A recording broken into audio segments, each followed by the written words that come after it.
Hello everyone, so in this video, we're going to be reviewing the Oxyfit Breathing Lung Trainer.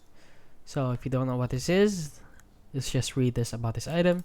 This lung trainer has adjustable resistance settings allowing you to customize breathing training according to personal needs and progress. Whether you're a beginner or advanced user, you can tailor your workouts and pace according to your comfort levels and goals. So basically, this is a breather trainer.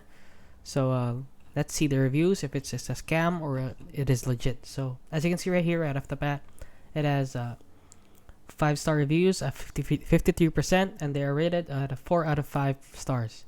So there have a lot of 5 stars here. So everything is spit on, good to use whilst watching TV, long workout. I dosed the job very well. I felt the good results. Very happy. Adjustable resistance is brilliant. Blah blah blah. And a lot of people say that this is a good product. And yeah, this seems to be not a scam. However, do note that somebody said here on Reddit, please do not use this if you read the disclaimer on their website. Here is the disclaimer.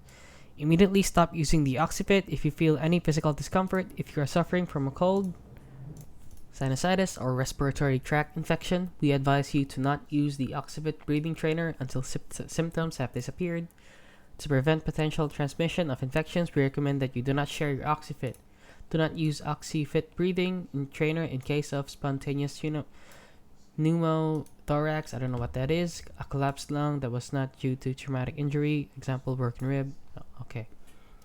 And yeah, that is it. That is basically it. This is not a scam. However, do use this with caution if you have lung problems or breathing problems prior to using this.